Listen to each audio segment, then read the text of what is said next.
अस्सलाम वालेकुम नाज़रीन, रोशन पाकिस्तान न्यूज़ पर आज हम बात करेंगे पीडीएम के उस धरने की जो 19 जनवरी को इलेक्शन कमीशन ऑफ पाकिस्तान के सामने होने जा रहा है। ये धरना है या मुज़ाहरा, इसमें भी डिफ्रेंशिएट करेंगे और क्या मकसद है इस मुज़ाहरे का इलेक्शन कमीशन ऑफ पाकिस्तान के सामने और इसके असरात क्या होंगे। इलेक्शन कमीशन ऑफ पाकिस्तान से पीडीएम की डिमांड क्या है और क्या अब तक पीडीएम की जो तहरीक है वो अपने मकासद हासिल कर पाई है या नहीं, इस पर बात करेंगे। हमारे साथ मौजूद हैं द न्यूज़ के सीनियर सहाफ़ी सुहेल ख़ान, जो अपना एक चैनल भी चला रहे हैं। उनके उस चैनल को भी लाइक, सब्सक्राइब और शेयर कीजिएगा।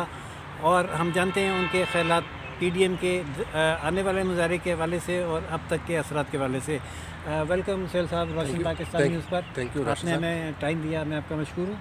आपकी बड़ी नज़र है पीडीएम के हवाले से और अपोजिशन की सियासत पर।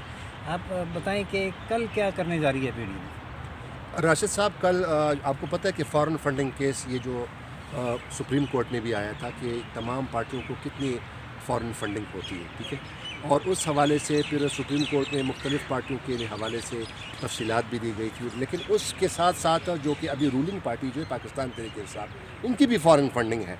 तो इसका वो केस जो था वो पेंडिंग था। वो इलेक्शन कमीशन ऑफ पाकिस्तान कब से पेंडिंग है?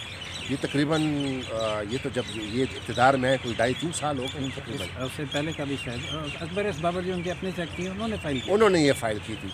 तो वो तसलसल आ रहा है। अब ये सुप्रीम कोर्ट में भी फिर केस चला, फिर आपको याद होगा इसको फिर इलेक्शन कमीशन को रेफ़र किया गया था, फिर इलेक्शन कमीशन में भी ये पेंडिंग पड़ा रहा।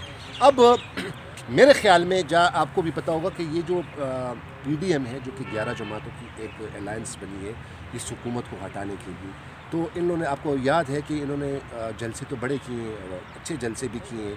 और जहाँ तक मेरी कन्विक्शन है, जहाँ तक मेरा ख़्याल है कि राशिद साहब, ये जमहूरी तर्ज़ हुकूमत की या जमहूरी सिस्टम में ये बड़ी खूबसूरती होती है कि एक रूलिंग पार्टी आती है, वो इक़्तिदार में आती है, वो हुक्मरानी करती है, हुकूमत करती है, और उसके साथ जो अपोजिशन होती है वो अपोजिशन करती है।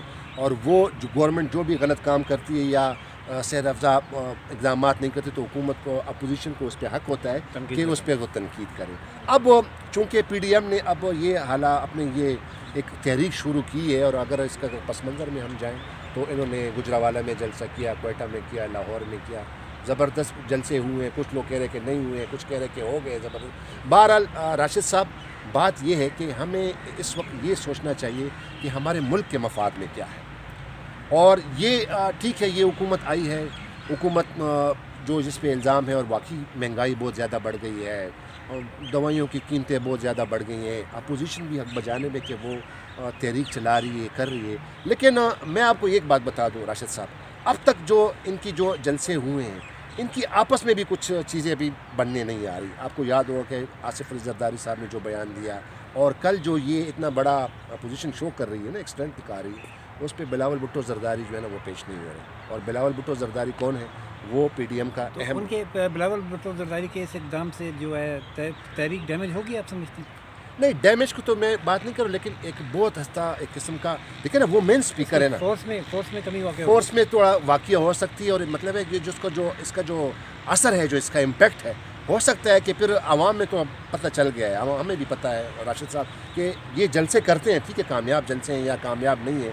लेकिन मैं आपसे पूछता हूँ कि क्या जलसों में तो ये आवाम के लिए कुछ नहीं कहते? ये तो वही अपनी बातें कर रहे हैं, जो हुकूमत कह रही है उनके सवालात के जवाब दे रहे हैं। और जब ये कोई इक़दाम कर लेते तो हुकूमत के अराकीन 2-3 मिनिस्टर आके प्रेस आपका कहने का मतलब ये है कि जो आवाम के इशूज़ हैं, महंगाई, बेरोज़गारी और जो मसाइल हैं आवाम के, उनको इशू बनाने के बजाय पीडीएम जो है सिर्फ इक़्तिदार की जंग लड़ रही है, ये आप कहना? बिल्कुल, मैं यही कह रहा हूँ।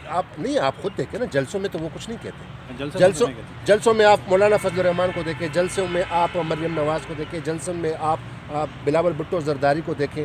वो वही उसकी एक वजह ये हो सकती है ना कि जैसे खान साहब ने अपने तहरीक में बहुत पॉपुलर नारेबाजी की, हम 1 करोड़ घर बना देंगे, 50 लाख घर बना देंगे, 1 करोड़ नौकरियाँ दे देंगे, पेट्रोल 35 रुपये पे लेंगे, लेकिन प्रैक्टिकली वो ऐसा कर नहीं सके। अपोजिशन देखती है कि अगर वो भी कोई ऐसी बातें करें और कर ना सकें तो फिर बड़ी तहरीक इंसाफ की तरह की उनकी भी शामत आएगी।